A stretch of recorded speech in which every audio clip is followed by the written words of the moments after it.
Conocimientos de fisio, no los hemos repasado. Les pedí la clase pasada que por favor lean su capítulo de adrenérgicos, ¿sí? Porque es muy importante recordar estos receptores. Estos receptores tenían ubicaciones, ¿se acuerdan, no? Tenían ubicaciones y también tenían funciones, ¿se acuerdan? Por ejemplo, cuando nosotros hablábamos del receptor alfa 1, ¿cuál era su principal ubicación? Era el músculo liso vascular. Yo activo alfa 1, ¿qué le pasa al músculo liso? Se contrae, ¿y qué pasa con la presión arterial? Sube, ¿cierto? Por ejemplo, cuando nosotros hablábamos de beta 1, ¿cuál era su principal ubicación de beta 1? A nivel cardiovascular, ¿se acuerdan, no? Cardiovascular. La principal ubicación de beta 2, ¿cuál era? La principal ubicación de beta 2, músculo liso bronquial. Yo activo beta 2, ¿y qué le pasa a los bronquios? Se dilatan, ¿cierto? Entonces, esas cositas tenemos que recordar para obviamente este tema poder entenderlo, porque si no, no lo vamos a entender. Entonces, el sistema nervioso es muy complejo, ¿cierto? Y de todas sus ramas, el sistema nervioso autónomo tiene una complejidad especial. Primero, que si ustedes recuerdan, el sistema nervioso autónomo tenía dos divisiones. El sistema nervioso simpático, que nos preparaba, ¿se acuerdan para qué eventos? Para eventos de lucha, para eventos de huida. Y el sistema nervioso parasimpático, que no lo vamos a ver el día de hoy, lo vamos a ver en la siguiente clase, nos preparaba para las funciones de digestión, de reposo, ¿sí? Entonces, como ya estábamos viendo, chicos, el sistema nervioso simpático inerva a varios órganos, por ejemplo, al corazón, por ejemplo, inervaba también al músculo liso bronquial, inervaba también, por ejemplo, al tracto gastrointestinal, tenía varias ramas que le daban órdenes a cada uno de estos órganos, de los cuales nosotros no tenemos voluntad. Por eso se llama sistema nervioso autónomo. Yo no decido en qué momento mi corazón late o no, o a qué velocidad lo hace. Yo no decido si mis bronquios los quiero que ahorita estén dilatados o estén constreñidos. Yo no decido eso, ¿sí? Eso lo decide el sistema nervioso autónomo. Entonces, recordar nuevamente los receptores y estaban acoplados, ¿se acuerdan? A una proteína G, ¿no? Todos estos receptores eran acoplados a proteína G. Por ejemplo, el receptor alfa 1 principalmente era acoplado a proteína G de tipo U, principalmente. Podría también estar acoplado ahí, pero su principal ubicación, su principal tipo, perdón, es GQ. El receptor alfa 2 es inhibitorio, está asociado a proteína G de tipo I principalmente. Podría ser O también, que es inhibitorio, pero principalmente I. Y los receptores beta, todos, beta 1, beta 2 y beta 3, están acoplados a proteína G de tipo S. Entonces, esto es lo básico en fisiología que yo tengo que recordar para poder entender el tema de farmacología. Muy bien, ahora vamos a hablar de los agonistas adrenérgicos. A ver, chicos, ¿qué es un agonista? ¿Qué es un agonista? Una molécula que se une al receptor en su sitio activo para activar al receptor, ¿cierto? Entonces, lo que vamos a ver en esta primera parte de la clase son agonistas adrenérgicos, o sea, medicamentos que pueden unirse a esos receptores de ahí para activarlos, ¿cierto? Por ejemplo, tenemos a los agonistas más conocidos, adrenalina y noradrenalina. Estos dos de acá actúan sobre todos los receptores, alfas, betas. Yo le coloco adrenalina a un paciente, noradrenalina, puede activar los receptores alfa, los receptores beta, pero algunos de ellos con mayor preferencia. Por ejemplo, si hablamos de adrenalina puede activar a todos ya, pero con mayor preferencia, ¿quién? Con mayor preferencia a alfa 1 y mayor preferencia a beta 2. Es por eso, chicos, que la adrenalina, si a mí me preguntan, doctor Heriberto, ¿cuáles son sus principales funciones? Si actúa principalmente en alfa 1, un 50% actúa en alfa 1. ¿Cuál era la principal función de alfa 1 cuando yo lo activaba? Generaba vasoconstricción, ¿cierto? Es por eso que la adrenalina está en los cartuchos mentales, la anestesia. Pero eso lo explicamos, ¿no? Cuando vieron, por ejemplo, cicatismo, no sé si lo vieron, ¿sí? La adrenalina, al estar en los cartuchos de anestesia, ¿qué es lo que hacía? Que los vasos sanguíneos estén constreñidos y cuando tú hacías tu cirugía, el paciente ya no sangraba, ¿cierto? Eso era algo bueno, ¿sí? Entonces, por eso la adrenalina lo colocan en los preparados de anestesia, lo colocan junto a los anestésicos locales, lo colocan, por ejemplo, junto a la lidocaína, porque porque tiene un efecto sobre alfa 1, 50% sobre alfa 1. Eso me genera vasoconstricción por activar a ese receptor. Pero la adrenalina también puede actuar dentro de los beta, principalmente en el beta 2. ¿Cuál era la principal ubicación de beta 2, se acuerdan? ¿Cuál era la principal ubicación de beta 2? ¿Cuál era? El músculo liso bronquial. Y cuando yo activo el músculo liso bronquial, ¿qué genero? Genero broncodilatación. Y al generar broncodilatación, la adrenalina se utiliza en algunos cuadros de emergencia, doctores. Imagínense que están con un paciente asmático. Y tu paciente asmático te hace una crisis de broncoespasmo. O sea, ¿qué sucede? Sus bronquios se cierran. El paciente no respira. ¿Ustedes qué harían? Como parte del protocolo de emergencia, se le puede inyectar al paciente adrenalina. Tú le inyectas adrenalina y ¿qué pasa con sus bronquios del paciente? Se dilatan y el paciente puede ventilar mejor, ¿no? La adrenalina se usa mucho en cuadros de emergencia. Por ejemplo, en pacientes con broncoespasmo agudo. Esos pacientes que son asmáticos, que de repente interaccionan con un alergénico y su crisis asmática se da de manera muy violenta. En esos casos se puede utilizar la adrenalina. Entonces la adrenalina, como les mencioné, chicos, es un agonista, digamos, selectivo o no selectivo. Es no selectivo. ¿Por qué? Porque actúa en todos los receptores, pero sí tiene preferencia para dos tipos de receptores.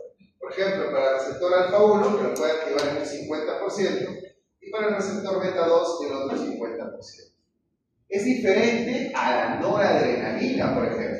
Miren sobre qué receptores la noradrenalina tiene mayor preferencia. Sobre el receptor alfa 1 y el receptor beta 1, ¿cierto? Caramba. ¿Qué pasa cuando la noradrenalina actúa en alfa 1? Pregunta, ¿la noradrenalina me hará una vasoconstricción igual que la adrenalina? No. No, pues.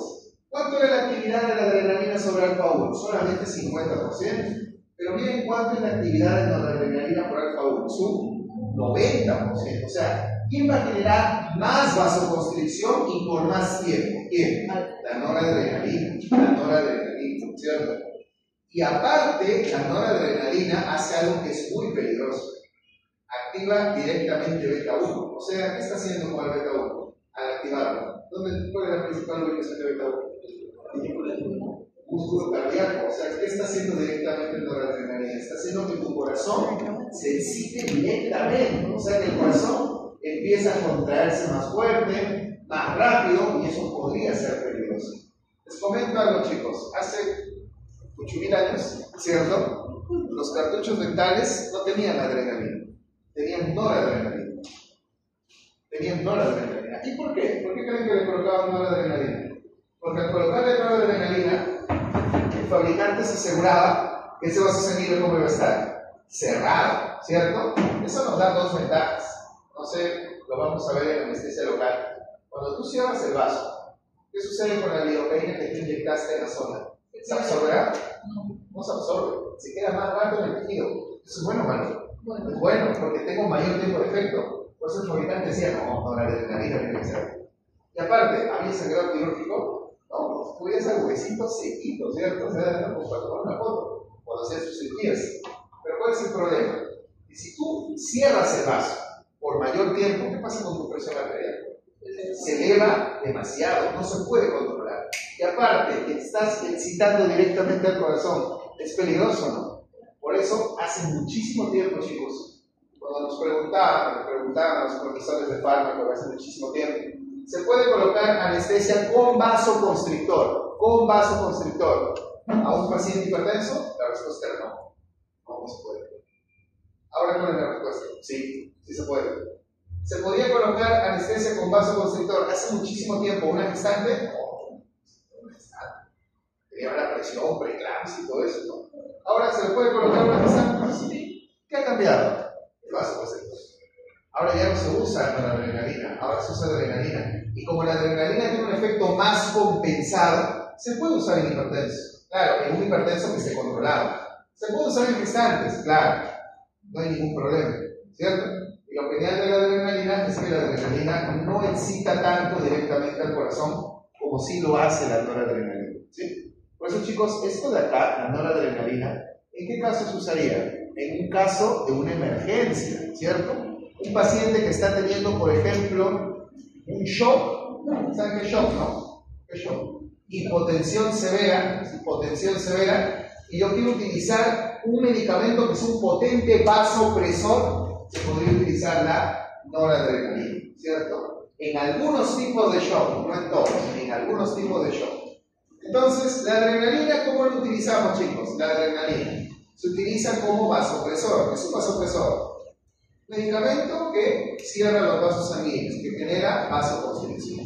Se genera o se utiliza para cuadros de anafilaxis, de alergias. ¿Por qué creen? ¿Por qué creen que la adrenalina, chicos, se utiliza para cuadros de alergia? ¿Por qué creen?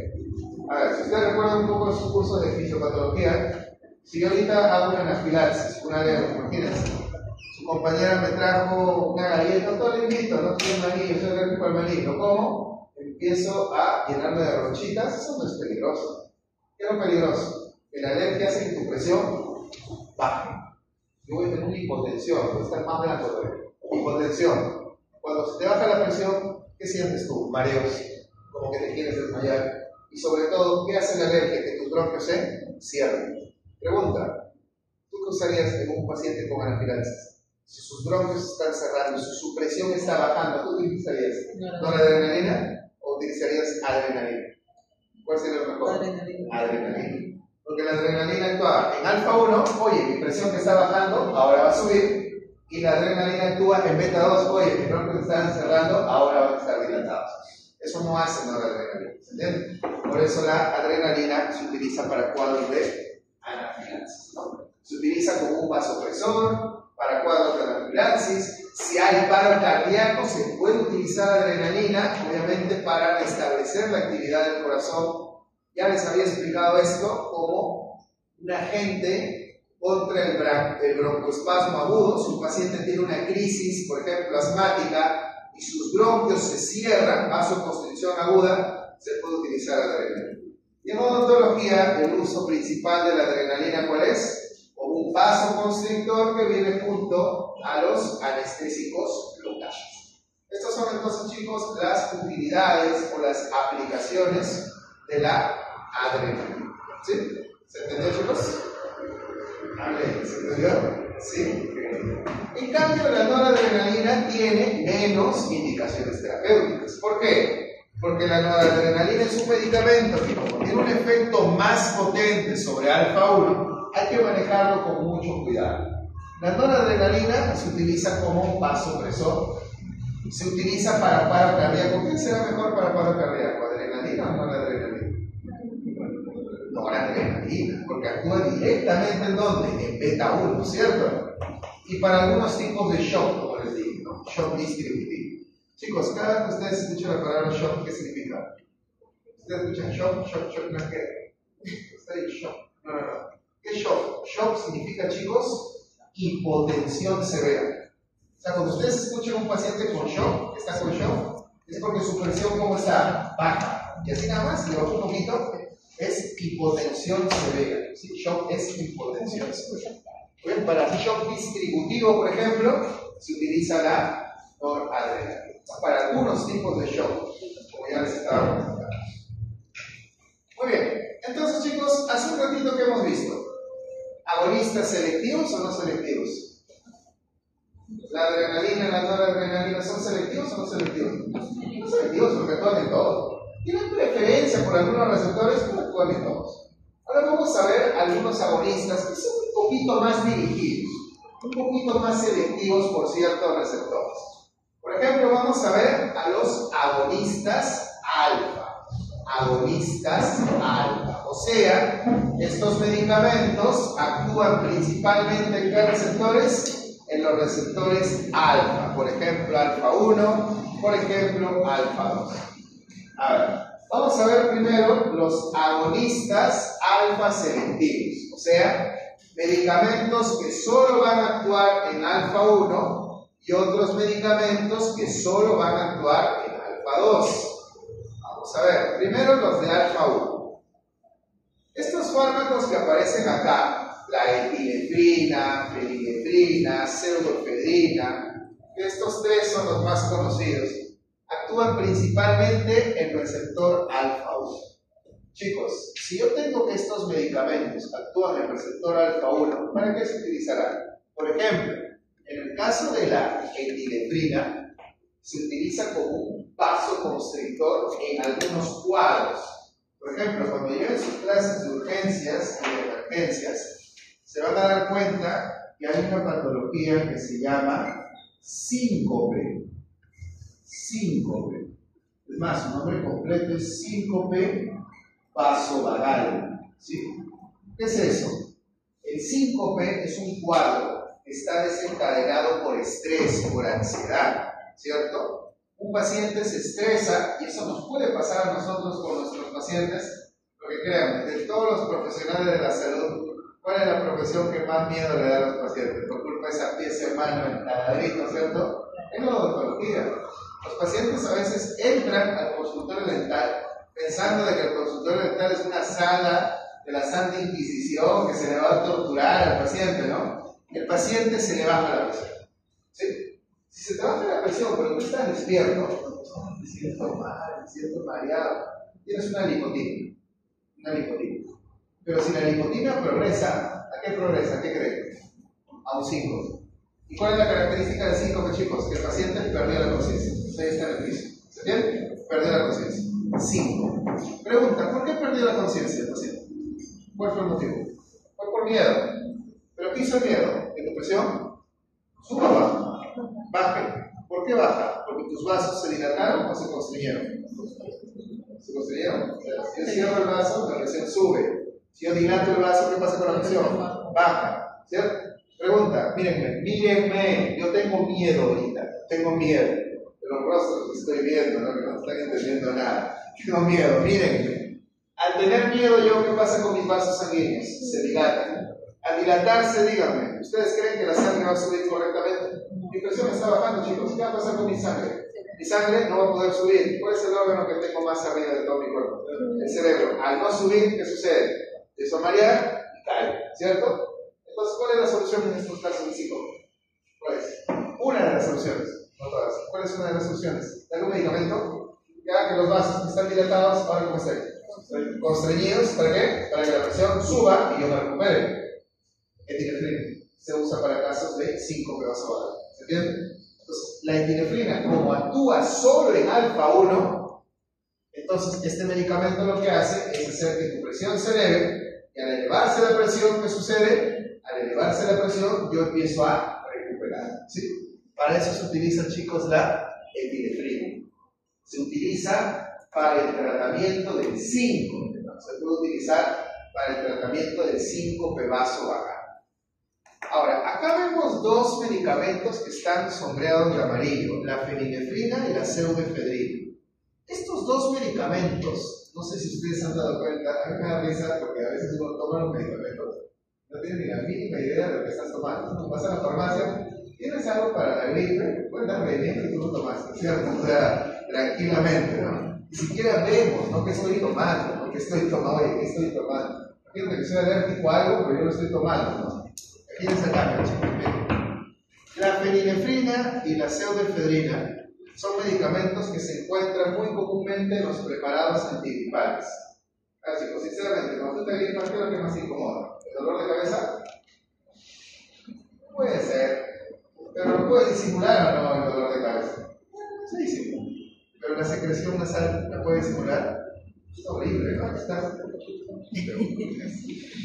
Nada, ¿no? Pones tapones, nada, sigue, ¿no? Precisamente estos medicamentos, ¿a qué receptor activan? ¿A qué receptor activan? Alfa 1, ¿cierto? ¿Y qué es lo que hacen estos medicamentos? Activan receptores alfa 1 de los vasos nasales. ¿Ustedes saben por qué tienen rinorrea? ¿Por qué tienen secreción nasal? Porque estos vasos de acá se dilatan, por eso tu nariz se pone rojita cuando estás agripado, y al dilatarse escapa agua. ¿En dónde escapa agua? ¿En un vaso constreñido o en un vaso dilatado? En un vaso dilatado. Escapa agua y estás con tu rinorrea, con tu secreción nasal. Estos medicamentos, ¿qué es lo que hacen? Hacen que tus vasos nasales se contraigan y así ya no escapa agua. Pero te sientes como que ¿No? Como que doctor, siento mi nariz rara. Bueno, pero ya no tiene Ricoder. ¿Se entiende? Ya no tiene Ricoder. Estos dos se utilizan de esta manera, ¿sí? Se utilizan como descongestionantes nasales, ¿sí? Descongestionantes nasales. Se utilizan en los preparados antigripales. ¿Se entienden, los chicos? ¿Sí? Ahora, de estos dos, ¿cuál ya se está dejando de usar como descongestionante nasal? Es más, tú ves la publicidad de los antigripales y todavía te dice como algo bueno, sin pseudoefedrina, ¿no? Como que es algo bueno. ¿Por qué? Porque la pseudoefedrina tiene un problema. Aparte de activar alfa-1, la pseudoefedrina,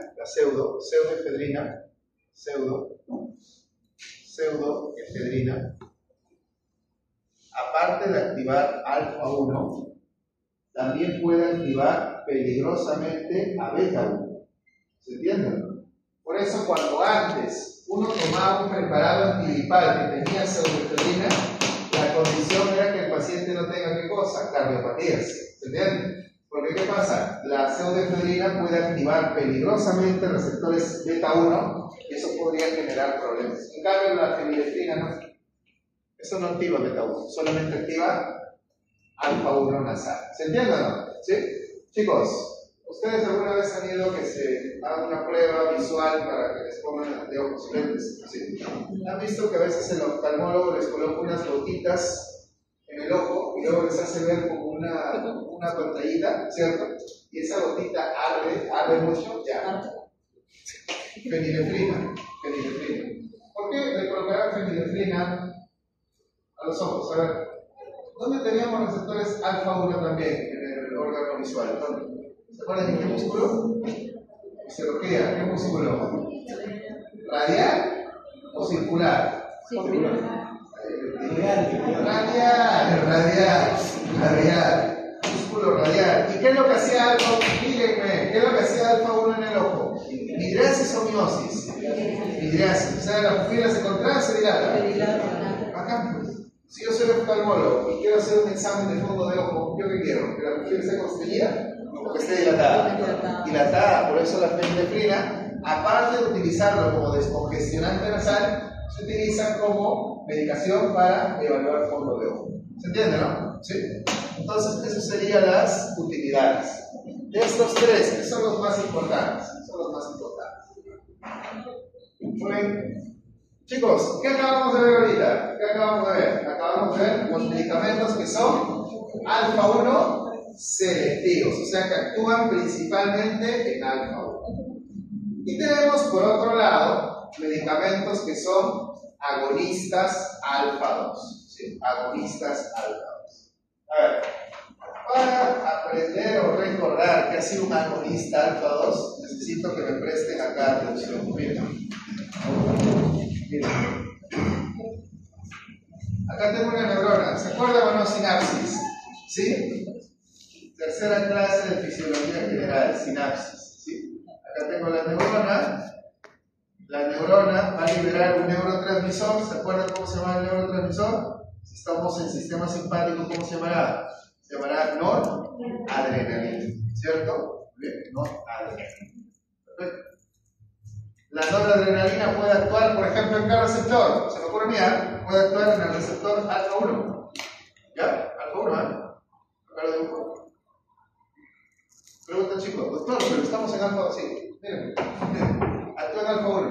Si esta noradrenalina llega acá, ¿qué va a pasar con mi vaso sanguíneo? Si esta noradrenalina llega a alfa-1, ¿qué le va a pasar a mi vaso sanguíneo? Alfa-1, vaso sanguíneo. ¿Qué le pasa? ¿Se dilata o se constriñe? Lo acabamos de ver en la diapo anterior, Dios. ¿Se dilata o se constriñe? Alfa-1. Se constriñe. ¿La presión sube o baja?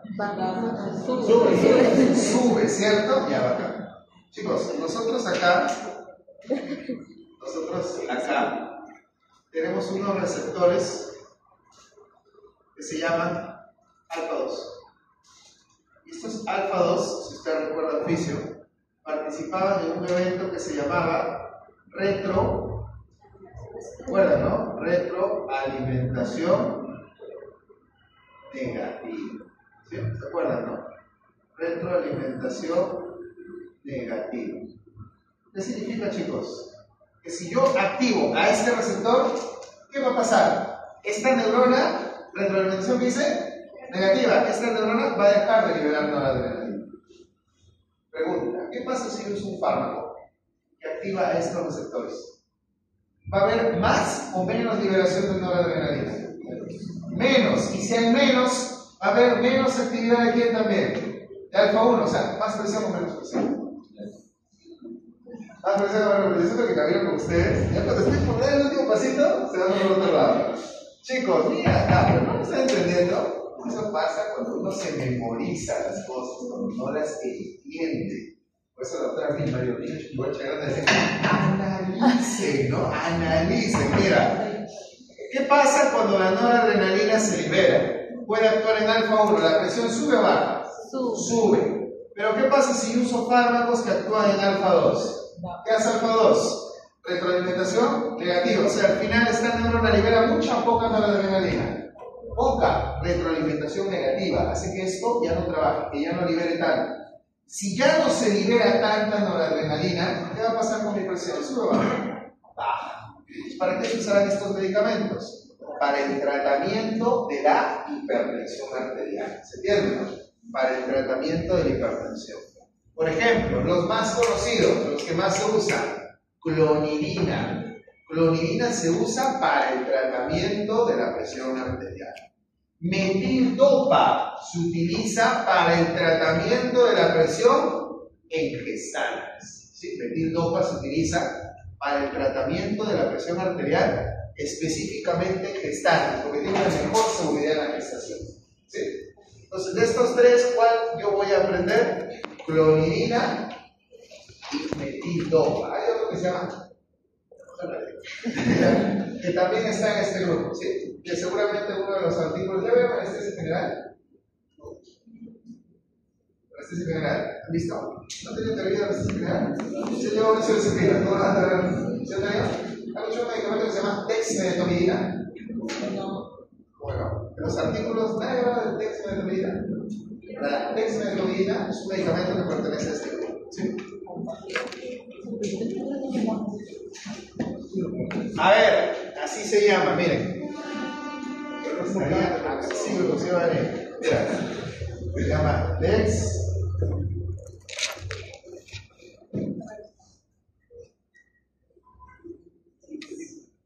dexmedetomidina, ¿sí? La dexmedetomidina es un medicamento que está en este grupo, es un agonista alfa 2. ¿Por qué lo coloco? Porque acá hay algunas cositas que tienen que saber. Primero, ¿para qué se utilizan los agonistas alfa 2? ¿Para el tratamiento de qué? De la presión arterial, de la hipertensión arterial, ¿cierto? ¿Quiénes se utilizan? Clonidina, metildopa. Acá, la metildopa se utiliza aparte para el tratamiento de la hipertensión, pero en gestantes por su seguridad. Hasta ahí estamos bien, ¿no?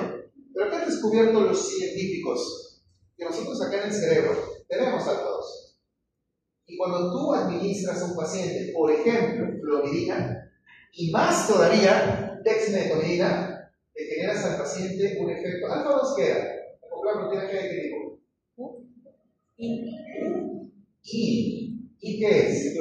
Inhibitorio. ¿Qué hacían los pacientes cuando le dabas clonidina o dexmedetomidina? Le generabas un efecto sedante, ¿cierto? Por eso, otra aplicación de la clonidina, pero más todavía de la dexmedetomidina, es que puede tener efecto sedante e hipnótico, o sea, generar sueño. ¿Se entiende? Entonces, si yo tengo que resumir esta diapo, ¿qué diría? Doctor, de estos medicamentos que están acá, ¿cuáles tengo que aprender? Clonidina, porque se utiliza para el tratamiento de la hipertensión. Metildopa se utiliza para el tratamiento de la hipertensión, pero más en gestantes. Y clonidina, y más todavía dexmedetomidina, tiene un efecto de sedación e hipnosis. ¿Se entiende? ¿Sí? Es raro que en la sesión anterior, cuando han hecho su búsqueda de artículos, no han encontrado artículos de dexmedetomidina, porque en realidad es un medicamento que se emplea mucho en anestesiología. ¿Sí?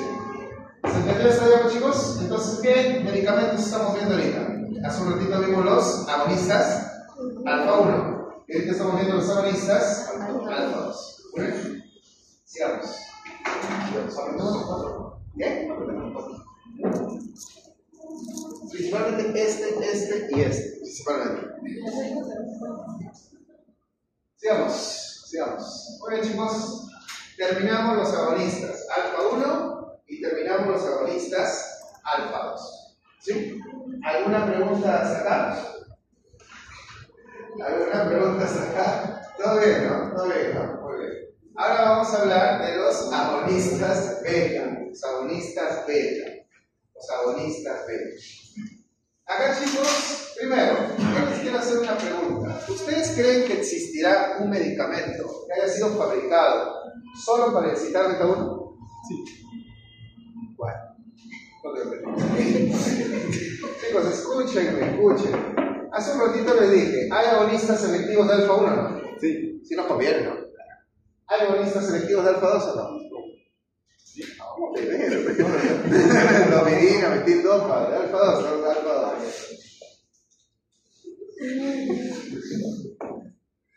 Chicos, ¿ustedes creen que exista un agonista solo de beta 1?